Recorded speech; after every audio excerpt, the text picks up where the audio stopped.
আমরা দোয়া করব। আমরা চাই অতি দ্রুত এটার সমাধান হয়ে যাক, কারণ এটার কারণে আমরা সবাই ক্ষতিগ্রস্ত। শিক্ষা প্রতিষ্ঠানগুলো বন্ধ, ব্যবসা বাণিজ্য বন্ধ, গাড়ি ঘোড়া বন্ধ, অনেক কষ্ট হইতেছে। আল্লাহর কাছে আজকে জুমার পরে আমরা দোয়া করব। সমস্ত ওলামায়ে কেরাম বলেছেন, সরকার বলেছেন যে আপনারা দোয়া করেন। তা আল্লাহর কাছে আমরা দোয়া করব, কারণ দোয়া একটা শক্তিশালী অস্ত্র। দোয়া একটা কি অস্ত্র বলেন? শক্তিশালী অস্ত্র।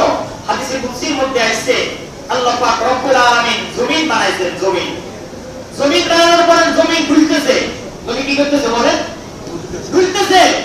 তা আল্লাহ পাক রব্বুল আলামিন বলে, জিবরাইল বলে, আল্লাহ এটা কি বানাইছেন? এটা তো লড়ে। ফাখালাকাল্লাহুল জিবাল। এরপরে আল্লাহ পাক পাহাড় বানাইলেন, পাহাড়কে জমিনের উপরে ফেলাক হিসেবে মেরে দিলেন, জমিনের নড়াচড়া বন্ধ হয়ে গেছে। জিবরাইল বলে, ওয়াহাল আজাবু মিন যালিক, আল্লাহ এর চেয়ে আশ্চর্য করার কোনো কিছু আছে কিনা? ফাখালাকাল্লাহুল হাজারা। আল্লাহ পাক রব্বুল আলামিন এরপরে পাথর সৃষ্টি করলেন। জিবরাইল আমিন এরপরে বলেন, ওয়াহাল আজাবু মিন যালিক, আল্লাহ এই পাথরের চেয়ে শক্তিশালী কোনো জিনিস আছে কিনা? ফাখালাকাল্লাহুল হাদিদ। এরপরে আল্লাহ পাক লোহা সৃষ্টি করলেন, কারণ লোহা দিয়ে পাথরকেও চূড়া করা যায়, পাথর কাটা যায়। বিদেশে পাহাড় লোহার কি পাথরের পাহাড়গুলোকে লোহা দিয়ে গঠন করা হয়। এরপরে প্রশ্ন করা হলো, ওয়াহাল আজাবু মিন যালিক, আল্লাহ এই লোহার চেয়ে শক্তিশালী আর কোনো কিছু আছে কিনা? ফাখালাকাল্লাহুন নার। এরপরে আল্লাহ পাক আগুন তৈরি করলেন, কারণ লোহাকে যখন আগুনে দেওয়া হয় লোহাটা সাথে সাথে মোমের মতো গলে যায়। জিবরাইল আশ্চর্য হয়ে গেলেন, ওয়াহাল আজাবু মিন যালিক, আল্লাহকে প্রশ্ন করলেন, হে আল্লাহ এর চেয়ে আশ্চর্যকর কোনো কিছু আছে কিনা? ফাখালা ওয়ান নাজমু ওয়াশ শাজারু ইয়াসজুদান ওয়া ফাদ্দালা জামানা আলা জামান কামা ফাদ্দালা মাকানা আলা মাকান ওয়া ইনসানা আলা ইনসান। فقد قال الله تبارك وتعالى في كلامه ومن قتل مؤمنا متعمدا فجزاؤه جهنم وساءت مصيرا. وقال نبي الله صلى الله عليه وسلم الدين النصيحة أو كما قال النبي عليه الصلاة والسلام.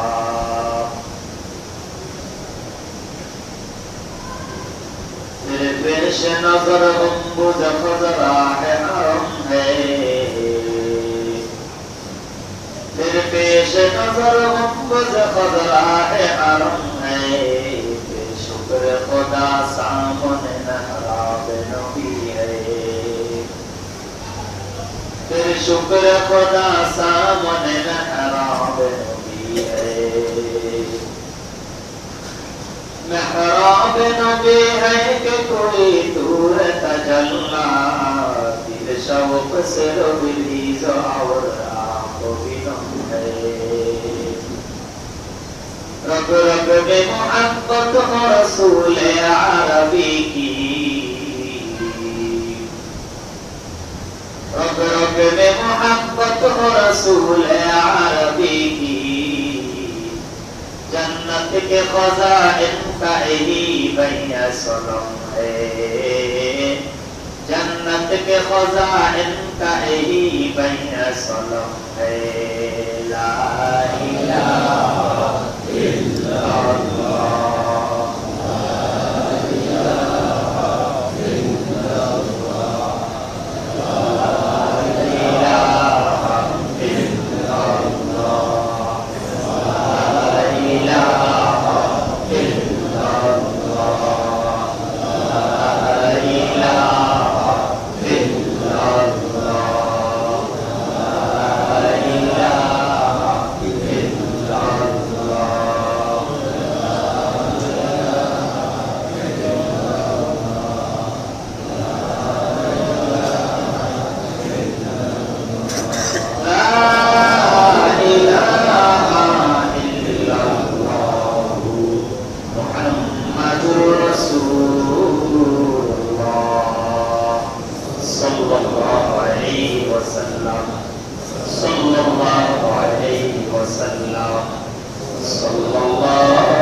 অশেষ শুকর, যিনি সুস্থ সবল রেখে সালাতুল জুমা আদায়ের লক্ষ্যে মসজিদে সমবেত করেছেন।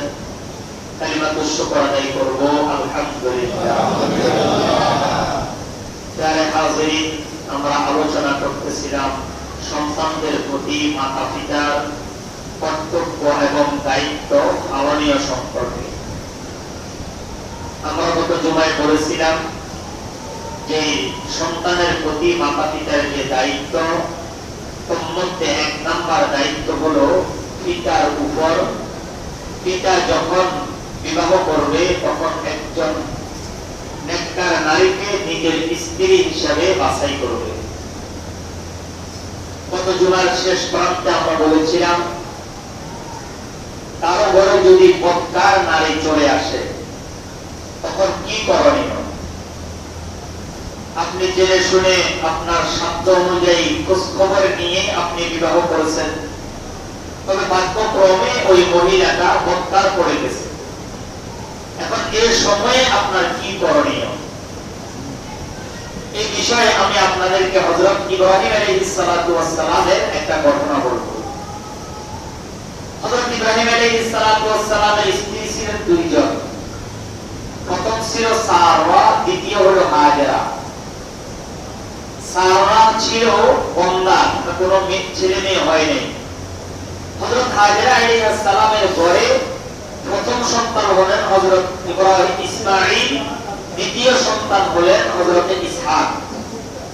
হযরত ইসহাক আলাইহিস সালাতু ওয়াস সালামের ছেলে হলেন হযরত ইয়াকুব। এই ইয়াকুব আলাইহিস সালাতু ওয়াস সালামের ছেলে হলেন হযরত ইউসুফ। এভাবে ধারাবাহিকভাবে আস্তে আস্তে আস্তে হাজার হাজার নবী এসেছেন হযরত ইসহাক আলাইহিস সালাতু ওয়াস সালামের বংশে, হযরত ইব্রাহিম আলাইহিস সালাতু ওয়াস সালামের বংশে। হযরত ঈসা আলাইহিস সালাম পর্যন্ত সবাই হযরত ইসহাক আলাইহিস সালাতু ওয়াস সালামের বংশধর ছিলেন। আর আমাদের নবী ছিলেন হযরত ইসমাঈল আলাইহিস সালাতু ওয়াস সালামের বংশে। হাজার হাজার নবী এসেছে হযরত ইসহাক আলাইহিস সালামের বংশে। হযরত ইব্রাহিম আলাইহিস সালাতু ওয়াস সালামের প্রথম সন্তান হযরত ইসমাঈলের একটা ঘটনা কিতাবের মধ্যে এসেছে। ঘটনাটা অনেক শিক্ষণীয়, অনেক চমৎকার। হযরত ইব্রাহিম আলাইহিস সালাতু ওয়াস সালাম থাকতেন শেষ বয়সে মিশর। তিনি ওই মিশর থেকে মাঝে মাঝে মক্কাতুল মুকাররমায় আসতেন, যেখানে হযরত ইব্রাহিম আলাইহিস সালাতু ওয়াস সালাম তার সন্তান হযরত ইসমাঈল আলাইহিস সালাতু ওয়াস সালাম বসবাস করতেন। ইসমাঈল আলাইহিস সালাতু ওয়াস সালাম কে দেখার জন্য তিনি মাঝে মাঝে আসতেন। হযরত ইসমাঈল আলাইহিস সালাম প্রথম যে নারীকে বিবাহ করেছেন ওই নারীর ঘটনা কিতাবের মধ্যে আসছে। হযরত ইব্রাহিম আলাইহিস সালাম একটি ছদ্মবেশে পরিচয় গোপন করে হযরত ইসমাঈলের বাড়িতে গেলেন। ঘটনাক্রমে হযরত ইসমাঈল বাড়িতে ছিল না, তিনি ছিলেন সফরে। বাড়ির দরজায় গিয়ে আওয়াজ দিলেন। আওয়াজ দেওয়ার পরে তিনি ঘরে প্রবেশ করলেন, কিন্তু তার স্ত্রী হযরত ইব্রাহিম আলাইহিস সালাতু ওয়াস সালামকে চিনে নাই। হযরত ইব্রাহিমও পরিচয় দেন নাই, কারণ স্ত্রীর ব্যবহার ভালো ছিল না।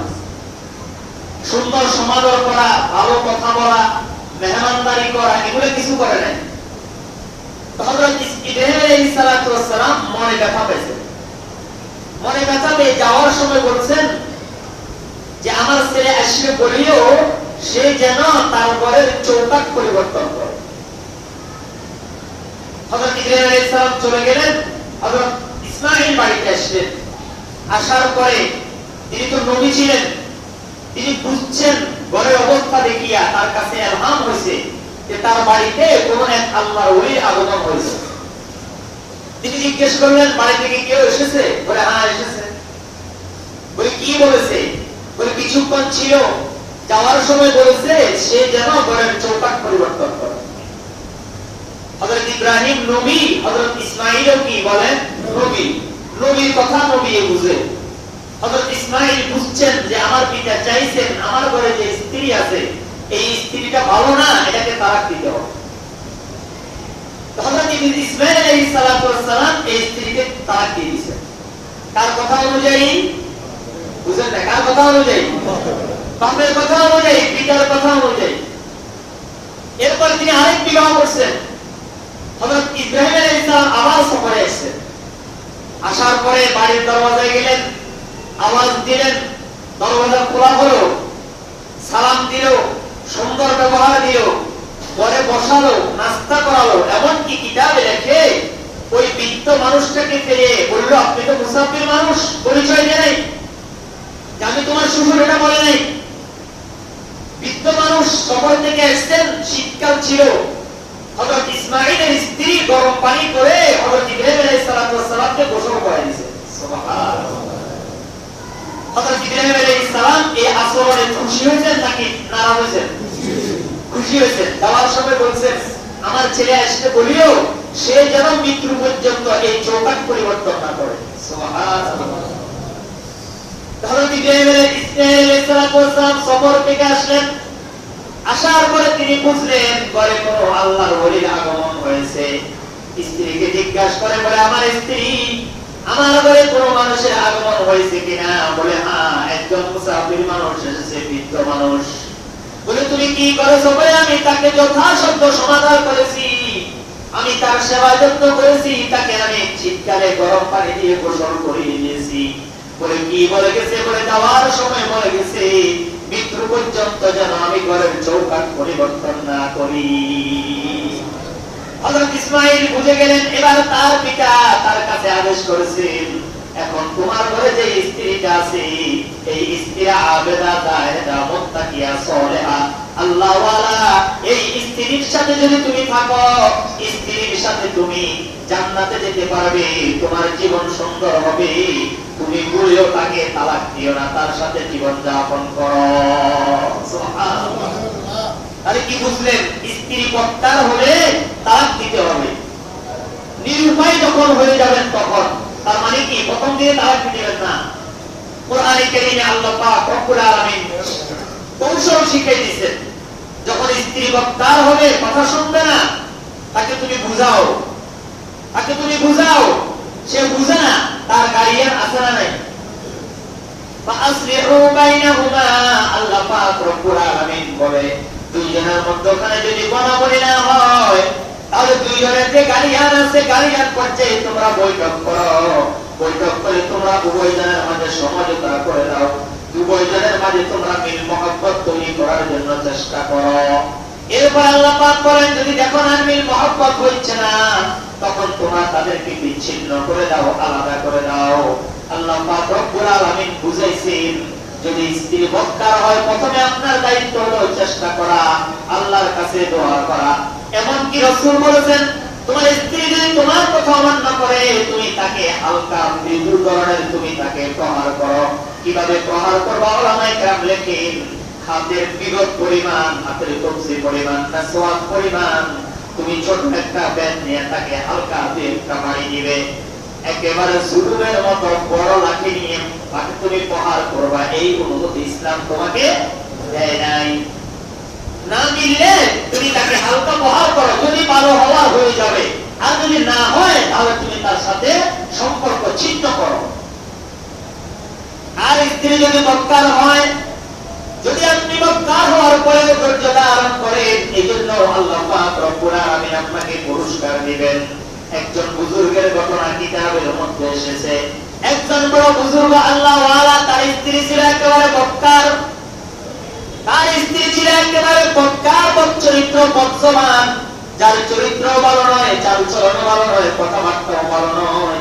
ওই আল্লাহর ওলি বড় বুজুর্গ ছিলেন, বড় পীর সাহেব ছিলেন।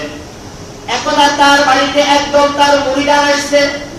মুরিদান আসার পরে তার বাড়িতে যখন গেল, স্ত্রীকে জিজ্ঞেস করলো, আপনার স্বামী কোথায়? আমাদের পীর সাহেব হুজুর কোথায় গেছেন? স্ত্রী ভালো ব্যবহার করে নাই, খারাপ ব্যবহার করেছি। খারাপ ব্যবহার শোনার পরে তাদের মন নষ্ট হয়ে গেছে, আমাদের পীর সাহেবের স্ত্রী বুঝি এতটাই খারাপ। কিতাবের মধ্যে রাখে, মুরিদানরা বাড়ির দরজায় অপেক্ষা করতেছেন, আসতেছেন না বুজুর্গ। যাওয়ার সময় তারা যখন যাওয়ার জন্য প্রস্তুতি নিচ্ছেন, এমন সময় তারা দেখতে পেলেন ওই বুজুর্গ বাঘের উপরে সাওয়ার হয়ে অজগর সাপকে লাঠি বানিয়ে তিনি দ্রুত গতিতে বাড়িতে ফিরে আসতেছে। এবার মুরিদানরা আশ্চর্য হয়ে গেল, এটা কি? যেই বাঘ মানুষকে খায় এই বাঘ আমাদের পীর সাহেবের বাহন হয়ে গেল। পীর সাহেব বাঘের উপরে সাওয়ার হয়েছে আর বাঘকে হাঁটানোর জন্য তার হাতের মধ্যে লাঠি হিসাবে ব্যবহার করতেছে অজগর সাপ। কি সাপ? সবাই তো আশ্চর্য হয়ে গেল। এখন এটা দেখিয়া সবাই ভুল ভেঙে গেল। বলে আমরা যে ভুল ধারণা করেছি আমাদের পীর সাহেবের উপরে, আমাদের পীর সাহেব বড় খারাপ না, আমাদের পীর সাহেব ঠিক আছে, আমাদের পীর সাহেবের পরে মনে হয় কোন সমস্যা আছে। এবার মুরিদানরা পীর সাহেবকে বলে, আপনার এই অবস্থা আর আপনার ঘরের স্ত্রীর এই অবস্থা আমাদের তো বুঝে আসতেছে না। পীর সাহেব বলে বলে এত আমার কাছে যে স্ত্রীটা আছে এই স্ত্রীটা আমার কাছে আসার আগে 9 বার তালাক প্রাপ্ত হয়েছে। 9 বারের সময় সে আমার ঘরে আসছে। আমি জানি সেই বদ চরিত্র, আমি জানি সেই বদ জবান, তার আচার ভালো নয়, তার ব্যবহার ভালো নয়, তার কাজকর্ম ভালো নয়। তবে আমি চিন্তা করেছি যদি এই স্ত্রী এই মহিলাটাকে আমি ছেড়ে দিই তাহলে এই মহিলা আরেকজন মুসলমান মুমিনের স্ত্রী হবে, ওই মহিলাটা আরেকজন মুমিনকে কষ্ট দিবে, এটা আমি চাই নাই। এই কারণে আমি সবর ইখতিয়ার করছি। আর এই যে দেখেছো বাঘের উপরে সবার হয়ে অজগর সবকে লাঠি বানিয়ে আমি জঙ্গল থেকে ফিরেছি, ওই স্ত্রীর উপরে সবর করার কারণে আল্লাহ পাক আমাকে এই নিয়ামত আর বাদশাহী দান করেছে। তাহলে মক্কার স্ত্রী পাইয়া যদি কেউ সবর করে এটার প্রতিদান দিবে কে? আল্লাহ। মক্কার হয়ে গেছে স্ত্রী, হতাশ হবেন না, দোয়া করতে থাকেন। দোয়ার মাধ্যমে পরিবর্তন করে দিবে আল্লাহ পাক। হতে পারে তাকে একদিন ছুটি বুঝ পয়দা করে দিবে, হতে পারে কিনা? এই কারণে যাদের স্ত্রী মক্কার হয়ে গেছে, মক্কার পড়ে গেছে, কথা শুনে না, আপনি হতাশ হবেন না, চেষ্টা করেন আর আল্লাহর কাছে কি করবেন? দোয়া করবেন। আমার ভাইয়েরা বলতেছিলাম সন্তানের প্রতি মাতা পিতার দায়িত্ব আর কর্তব্য নিয়ে। তো সন্তান যখন স্ত্রী তো নেককার বিবাহ করছেন, নেককার স্ত্রী বিবাহ করার পরে 2 নম্বর আপনার দায়িত্ব হলো, ওখানে আরো অনেক দায়িত্ব আছে, সংক্ষেপে বলি। 2 নম্বর দায়িত্ব হলো সন্তান যখন স্ত্রীর গর্ভে আসবে তখন আপনাকে আল্লাহর কাছে দোয়া করতে হবে। যে দোয়াটা করেছেন পয়গম্বর ইব্রাহিম আলাইহিস সালাম, রব্বি হাবলি মিনাস সালিহিন। বলেন সবাই, রব্বি হাবলি মিনাস সালিহিন, রব্বি হাবলি মিনাস সালিহিন। এটা কোরআনের দোয়া। কোরআনে কারীমের সূরা সফাতের মধ্যে আল্লাহ পাক এই দোয়াটা নিয়ে এসেছেন। হযরত ইব্রাহিম মা হাজেরার ঘরে যখন ইসমাঈল গর্ভে আসলেন তখন হযরত ইব্রাহিম এবং মা হাজেরা দুইজনেই আল্লাহর কাছে এই দোয়াটা করছেন যে আল্লাহ আপনি আমাদেরকে একজন নেককার সন্তান দান করেন। কি সন্তান বলেন? নেককার সন্তান। এই দোয়াটা আমরা আল্লাহর কাছে করব, আল্লাহ আমাদেরকে নেককার সন্তান দিবেন। আর স্ত্রী গর্ভে থাকাকালীন, সন্তান গর্ভে থাকাকালীন স্ত্রীকে নিয়ন্ত্রণ করতে হবে, তার পুরো জীবন আচার পরিবর্তন করতে হবে। তার এমন কোন আচরণ করা যাবে না যে আচরণ ইসলাম বিরোধী, আল্লাহ বিরোধী, আল্লাহ নারাজ হয়, রাসূল নারাজ হয়, এমন কোন আচরণ করা যাবে না। ইমাম বুখারী রাহমাতুল্লাহি আলাইহি যিনি এই পৃথিবীতে কোরআনের পরে সবচেয়ে হাদিসের বিশুদ্ধ কিতাব লিখেছেন, তার মাকে লোকজন জিজ্ঞেস করলো, বলে ইমাম বুখারীর আম্মা জান আপনি এমন কি আমল করেছেন যে আমলের কারণে আল্লাহ পাক আপনাকে এত বড় একটা নেককার সন্তান দান করেছেন? হযরত ইসমাঈল ইমাম বুখারী রাহমাতুল্লাহি আলাইহি আম্মা জান উত্তর দিলেন, আমার গর্ভে যখন আমার সন্তান ইসমাঈল ইবনে মুহাম্মদ ইবনে ইমাম আল বুখারী এসেছে আমি 3টা কাজ করেছি। কয়টা কাজ বলেন? 3টা। নাম্বার 1 আমি সন্দেহযুক্ত কোনো কথা বলি নাই। নাম্বার 2 আমি সন্দেহযুক্ত কোনো খাবার খাই নাই। নাম্বার 3 আমি সন্দেহযুক্ত কোনো আচরণ করি নাই। সন্দেহযুক্ত কোনো কথা আমি কোনোদিন বলি নাই। এর বিনিময়ে কি হয়েছে? আল্লাহ পাক রব্বুল আলামিন এই 3টা কাজ করার কারণে আল্লাহ পাক আমার সন্তানের মাঝে এমন ইলম দান করেছে, আমার সন্তান ওই ইলমের বিনিময়ে এমন একটা কিতাব লিখেছে যে কিতাবের মধ্যেও কোনো সন্দেহ নাই। সুবহানাল্লাহ বলেন। আসাহুল কুতুব বাদা কিতাবিল্লাহ হুয়া সহিহুল বুখারী। কোরআনের পরে এই দুনিয়াতে সবচেয়ে নির্ভুল এবং গ্রহণযোগ্য সন্দেহ মুক্ত কিতাব হলো ইমাম বুখারীর মা সন্দেহযুক্ত তিনটা জিনিস ত্যাগ করেছে। নাম্বার 1, তিনি সন্দেহযুক্ত কোনো কথা বলে নাই, অর্থাৎ ইমাম বুখারীর মা, ইমাম বুখারী যতদিন পেটে ছিল ততদিন সন্দেহযুক্ত কোনো কথা বলে নাই। মিথ্যা কথা সন্দেহযুক্ত কথা, গীবত শিকায়ত সন্দেহযুক্ত কথা, অপরের সমালোচনা সন্দেহযুক্ত কথা, অপরের নামে বদনাম করা এটা সন্দেহযুক্ত কথা। ঠিক না বেটি? সন্দেহযুক্ত কোনো কথা বলে নাই। নাম্বার 2, সন্দেহযুক্ত কোনো কাজ করে নাই। অর্থাৎ ইমাম বুখারী আম্মা জান কোন কাজটা হালাল কোন কাজটা হারাম, কোন কাজটা জায়েজ কোন কাজটা নাজায়েজ, অর্থাৎ তিনি কোনোদিন গুনাহের কাজ করে নাই। কি কাজ করে নাই বলেন? গুনাহের কাজ করে নাই। নাম্বার 3, ইমাম বুখারী রাহমাতুল্লাহ আলাইহি আম্মা জান সন্দেহযুক্ত কোনো খাবার খায় নাই। ছেলে যখন গর্ভে আসছে খাওয়ার সময় চিন্তা করছে এটা হালাল নাকি হারাম, এটা কি আমার জন্য জায়েজ না নাজায়েজ, এটা খাওয়া বৈধ কি অবৈধ, হালাল হারাম পার্থক্য করিয়া খানা খাইছেন। এই তিনটা কাজ করার বিনিময়ে আল্লাহ পাক রব্বুল আলামিন এত বড় আল্লাহর ওলি, এত বড় জমানার মুহাদ্দিস তাকে উপহার দিয়েছেন। বলেন সুবহানাল্লাহ। তাহলে সন্তান গর্ভে আসার পরে মাতা পিতা কি, বিশেষ করে মা বেঁচে বেঁচে চলতে হবে। খারাপ কাজ করতে পারবে না, বেপরোয়া হতে পারবে না, বেগানা পুরুষের সাথে দেখা যেতে পারবে না, কি গুনাহের কোনো কাজ করতে পারবে না। যদি করে এই কাজের প্রভাব ওই পেটের বাচ্চার উপরে পড়বে। এখানে আপনারা আপনাদের স্ত্রীদেরকে সন্তান গর্ভে আসার পরে কোরআন তেলাওয়াতের জন্য তাগিদ দিবেন, জিকিরের জন্য তাগিদ দিবেন, বেশি বেশি করে রাসূলের উপর দুরূদ পড়ার জন্য তাগিদ দিবেন। রাসূলের উপর যদি দুরূদ পড়ে জিকির করে আল্লাহর সাহায্য চায় তাহলে কোনদিন ওই স্ত্রী সিজার করা লাগবে না। এখন সিজার করা শতকরা 80%। কি বলেন? ঠিক না বেটি?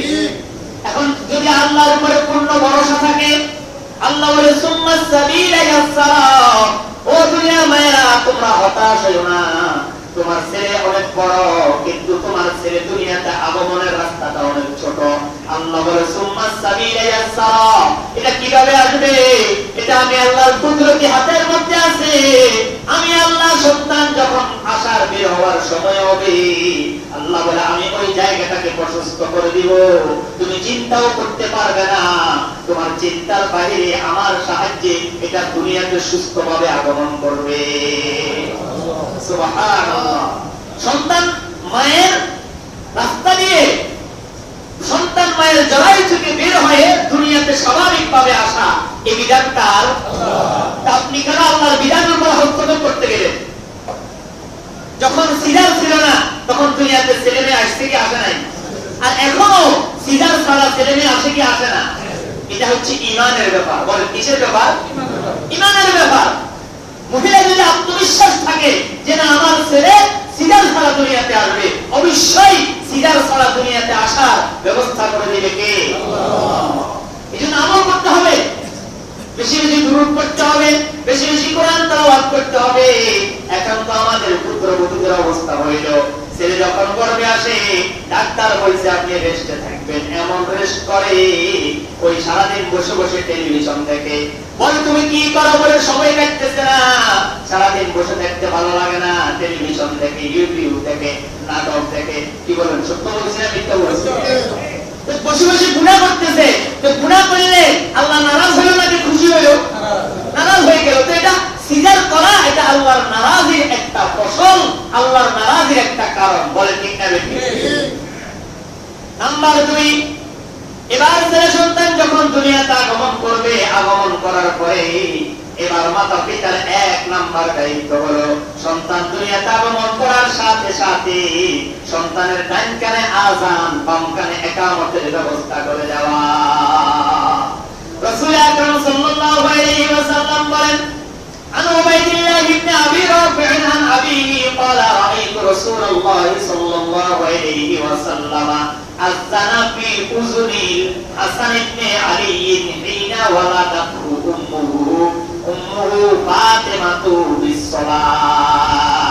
কিতাবের মধ্যে এসেছে, আবু দাউদ শরীফের বর্ণনা, তিনি বলেন হযরত উবাইদুল্লাহ ইবনে আবি রাফি তার পিতা থেকে হাদিসটা বর্ণনা করছেন। তিনি বলেন আমি দেখেছি আল্লাহর পয়গম্বরের কি একমাত্র কন্যা মা ফাতিমা রাদিয়াল্লাহু তাআলা আনহা যখন হযরতে হাসান ইবনে আলীকে জন্মগ্রহণ করাইলেন। আল্লাহর নবী নিজে তার কানের মধ্যে নামাজের মতো তিনি আযান দিলেন। সুবহানাল্লাহ বলে।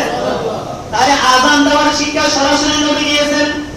সুতরাং প্রত্যেক মুসলমান সন্তানের এক নাম্বার হক হলো, মাতা পিতার এক নাম্বার দায়িত্ব হলো, সন্তান যখন দুনিয়াতে আগমন করবে সন্তানের ডান কানে নামাজের মতো আযান দিবে, বাম কানে ইকামতের ব্যবস্থা করে দিবে। এক নাম্বার দায়িত্ব। আমি মনে করি এটা ফরজের মতো। বলে হুজুর এটা ফরজ কেন বললেন? কারণ এটার উপরে তার পুরো জীবন নির্ভর করবে। এটা ফরজের চেয়ে বেশি গুরুত্ব দেওয়া দরকার।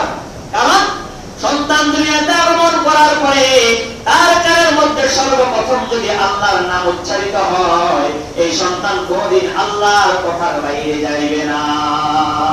ঠিক না বেটি? সন্তান দুনিয়াতে আগমন করার পরে রাসূলের নাম যদি তার কানে উচ্চারিত হয়, সন্তান দুনিয়াতে আগমন করার পরে নামাজের শব্দ যদি তার কানের মধ্যে আসে, হাইয়া আলাস সালাহ, হাইয়া আলাল ফালাহ, আল্লাহু আকবার, সবচেয়ে বড় কে?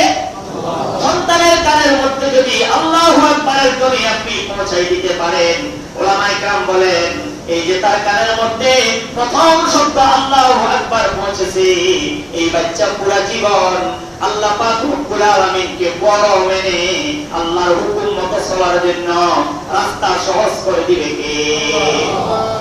এখন প্রশ্ন হলো হুজুর আযান কিভাবে দিব? আযান দিতে হবে নিয়ম অনেকে জানে না, অনেকে তো দেয় না। যেগুলো হাসপাতালে হয় এগুলো আযান দেয়নি, বলেন আপনারা? কথা বলেন না। বল আযান দেয় না, অধিকাংশ দেওয়া হয় না। আমি অনেক সময় তো হাসপাতালে রোগী নিয়ে যাই, অনেক সময় আমি এ পর্যন্ত প্রায় ৬-৭টা বাচ্চার আযান দিছি, হাসপাতালে গেছি, ওই লোকজন আসে বলতেছে হুজুর আমাদেরকে আযানটা দিয়ে দেন। আসলে নিয়ম কি? নিয়মটাই আমরা বুঝি না। এক নাম্বার নিয়ম হলো আযান দিবে, কোন আযান দিবে? আযান দিতে হবে ফজরের আযান। কি বলছি বলেন? ফজরের আযান আর অন্য আযানের মধ্যে বেশ কম আছে নেই? ফজরের আযানের মধ্যে একটা বাক্য বেশি আছে, কোনটা বলেন? আসসালাতু খায়রুম মিনান নাওম। এটা দিতে হবে। আযান হবে ফজরেরটা, এটাও মানুষ জানে না। দুই নাম্বার, আযান দিবেন হাইয়া আলাস সালাহ, হাইয়া আলাল ফালাহ বলবেন। ইকামতের সময় কদ কামাতিস সালাহ এটাও বলতে হবে। ডান কানে আযান, বাম কানে ইকামত, ছেলে হোক মেয়ে হোক। অনেকে আবার কি পার্থক্য করে, ছেলে হলে আযান ইকামত, মেয়ে হলে শুধু আযান না, ডান কানে আযান, বাম কানে ইকামত। বাচ্চাটাকে একজনের পরে নিয়ে দাঁড়াবে আর আপনি পশ্চিম দিকে ফিরবেন, বাচ্চার ডান কান আপনার মুখ বরাবর থাকবে, পশ্চিম দিকে ফিরে ডান কানে ফজরের আযানটা দিয়ে দিবেন, বাম কানে ইকামতটা দিয়ে দিবেন। এগুলো এক নিয়ম। আরেকটা নিয়ম হলো আযান কি পুরুষই দিতে হবে? এটা আমরা অনেকেই জানি না। ফতোয়ার কিতাবের মধ্যে লেখে আযান পুরুষে দেওয়া এটা উত্তম।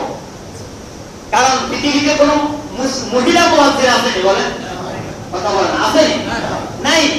মুয়াজ্জিন হলো পুরুষ, কিন্তু ইসলামের বিধান হলো প্রত্যেক নারীকেও আযান ইকামত শিখতে হবে। কেন শিখতে হবে? কারণ ওই নারীটাও আযান ইকামত তার জীবনে প্রয়োজন আছে। কখন? যখন ছেলে মেয়ে দুনিয়াতে আসবে তখন। মানুষ মনে করে আযান শুধু হুজুরকে দিয়ে দিতে হবে, এক ভুল। আরেকটা ভুল হলো আযান শুধু পুরুষে দিতে হবে, আরেকটা ভুল। বরং মাসআলা হলো ছেলে মেয়ে দুনিয়াতে আগমন করছে, কোন হুজুর নেই, কোন পুরুষ নেই, নানি আছে, চাচি আছে, দাদি আছে। কি বলেন, হাসপাতালে এরা থাকে কিনা? থাকে। আপনি হুজুরের জন্য অপেক্ষা করিয়েন না, পুরুষের জন্য অপেক্ষা করিয়েন না। মাসআলা হলো যে নারী তার সাথে আছে, ওই নারী তার ডান কানে আযান, বাম কানে ইকামত দিয়ে দিবে। এটাই হলো মাসআলা। এটা আপনারা অনেকে আজকে মতো শুনছেন। কি বলেন, ঠিক না বেটি? এটাই মাসআলা। মহিলা আযান দিবে, কোনো অসুবিধা নাই, কারণ মহিলাকে আযান শিক্ষা দেওয়া হয়েছে এই কাজ করার জন্য। পুরুষে দেওয়া ভালো, আবার ভুল বুঝিয়েন না। পুরুষে দেওয়া কি বলেন? ভালো। পুরুষ নাই, এখন কি তাকে আযান ছাড়া রেখে দিবেন? না। অনেক সময় আমরা দেখি 2 দিন পরে 3 দিন পরে হুজুরকে মসজিদ থেকে নিয়ে হাসপাতাল থেকে আসার পরে হুজুর আযানটা দিয়ে দেন। ডাক্তার বলে দিয়েছে, পরে দিলেও হবে, তবে মধ্যখানে আযান দেওয়ার যে উদ্দেশ্য হলো কি? তার সর্বপ্রথম তার কানে আল্লাহর শব্দ পৌঁছায় যাওয়া। তো এই মধ্যখানে যে আরো অনেকগুলো হাজার হাজার কথা, হাজার হাজার আওয়াজ তার কানে পৌঁছছে, তো আল্লাহর নামটাকে প্রথমে পৌঁছানো হয়েছে? হয়নি।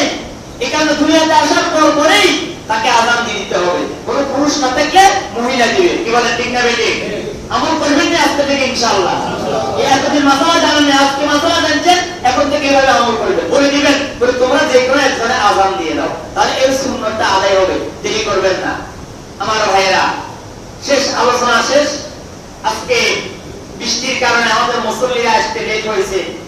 যে আমি আপনাদের কাছে সর্বশেষ যেটা বলবো, এই দেশটা আমাদের সবাই, এই দেশটা আমাদের কি সবাই। আমরা সবাই দেশকে ভালোবাসি।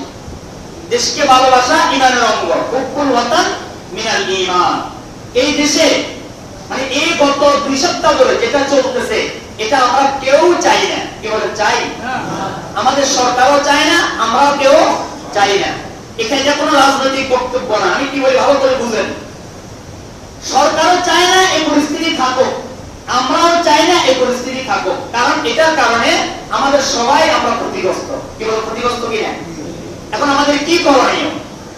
আমাদের করণীয় হলো, সরকার কিছুদিন আগে একটা দোয়ার কর্মসূচি ঘোষণা করছে। আলহামদুলিল্লাহ ভালো।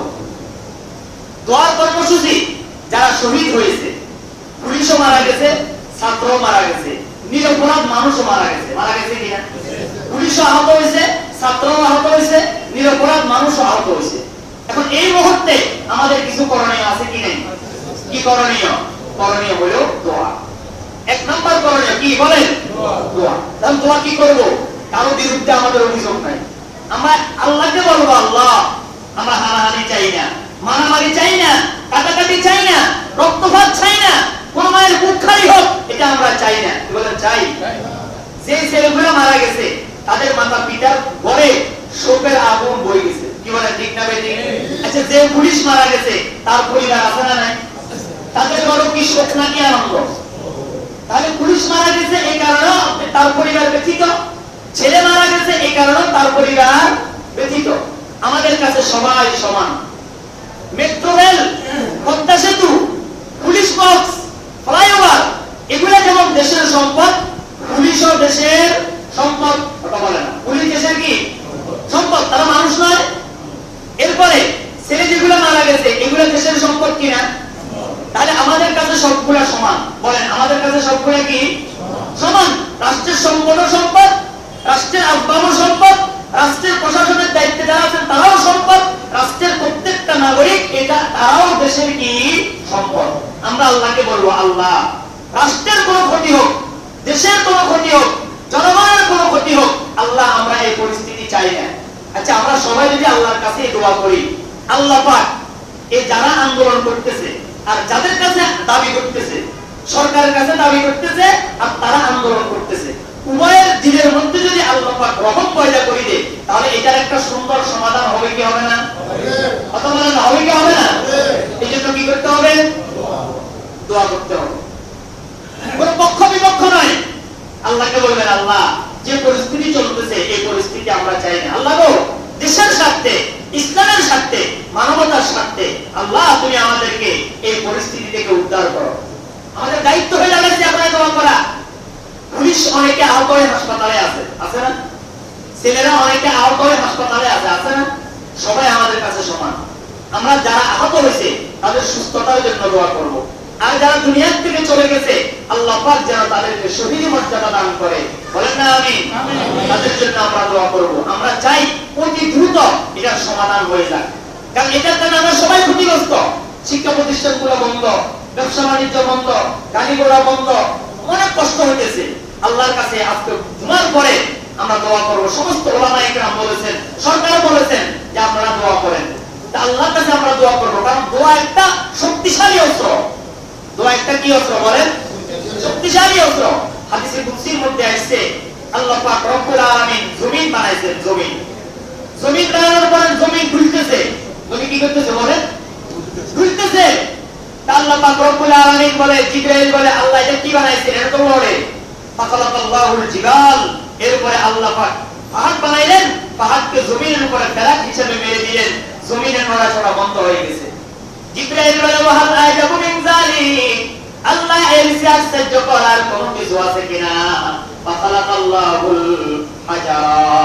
আল্লাহ পাক রব্বুল আলামিন এরপরে পাথর সৃষ্টি করলেন, পাথর সৃষ্টি করলেন। জিবরাইল আমিন এরপর বলেন ওয়াহাল আজাবু মিন যালিক, আল্লাহ এই পাথরের চেয়ে শক্তিশালী কোন জিনিস আছে কিনা? ফাখালাকাল্লাহুল হাদীদ, এরপরে আল্লাহ পাক লোহা সৃষ্টি করলেন, কারণ লোহা দিয়ে পাথরকেও চূনা করা যায়, পাথর কাটা যায়। বিদেশে পাহাড় লোহার কি পাথরের পাহাড়গুলোকে লোহা দিয়ে গঠন করা হয়। এরপরে প্রশ্ন করা হলো ওয়াহাল আজাবু মিন যালিক, আল্লাহ এই লোহার চেয়ে শক্তিশালী আর কোন কিছু আছে কিনা? ফাখালাকাল্লাহুন নার, এরপরে আল্লাহ পাক আগুন তৈরি করলেন, কারণ লোহাকে যখন আগুনে দেওয়া হয় লোহাটা সাথে সাথে মোমের মতো গলে যায়। জিবরাইল আশ্চর্য হয়ে গেলেন, ওয়াহাল আজাবু মিন যালিক, আল্লাহকে প্রশ্ন করলেন হে আল্লাহ এর চেয়ে আশ্চর্যকর কোন কিছু আছে কিনা? ফাখালাকাল্লাহুল মা, এরপর আল্লাহ পাক রব্বুল আলামিন পানি সৃষ্টি করলেন, কারণ আগুনের মধ্যে যখন পানি দেওয়া হয় আগুনটা মুহূর্তের মধ্যে নিভিয়ে যায়। জিবরাইল প্রশ্ন করলেন ওয়াহাল আজাবু মিন যালিক, আল্লাহ এই পানির চেয়ে শক্তিশালী কোন কিছু আছে কিনা? পানি অনেক বড় শক্তিশালী, আল্লাহ পাক ইচ্ছা করলে পানি দিয়ে আমাদেরকে শেষ করে দিতে পারে। আজকে ফেনী টাউন এক হাঁটু পানির নিচে, কথা বলেন না, পানির নিচে আছে কিনা? এখন এই পানি দিয়ে আল্লাহ পাক আমাদেরকে মারতে পারে কিনা? যদি এভাবে 2 দিন থাকে তাহলে ফেনী টাউন অসল, কি বলেন ঠিক না বেঠিক? আজকে অনেক কষ্ট হয়েছে, মানে সিঞ্জির ভিতরে আমাদের হাঁটু পর্যন্ত পানি উঠে গেছে। দেখেন পানির কত শক্তি। এরপরে জিবরাইল আমিন বললেন ওয়াহাল আজাবু মিন যালিক, আল্লাহ এই পানির চেয়ে শক্তিশালী কোন কিছু আছে কিনা? ফাখালাকাল্লাহুল মা ফাখালাকাল্লাহুল বারিদ, এরপরে আল্লাহ পাক রব্বুল আলামিন বাতাস সৃষ্টি করলেন, বাতাস, কারণ পানির চেয়ে শক্তিশালী হলো বাতাস, কারণ যখন ঘূর্ণিঝড় জলোচ্ছ্বাস হয় ওই পানিগুলোকে বাতাস ছেড়ে আমাদের দিকে নিয়ে আসে, ঠিক না বেটি? এরপরে জিবরাইল আমিন প্রশ্ন করলেন ওয়াহাল আজাবু মিন যালিক, আল্লাহর চেয়ে শক্তিশালী আর কোন কিছু আছে কিনা?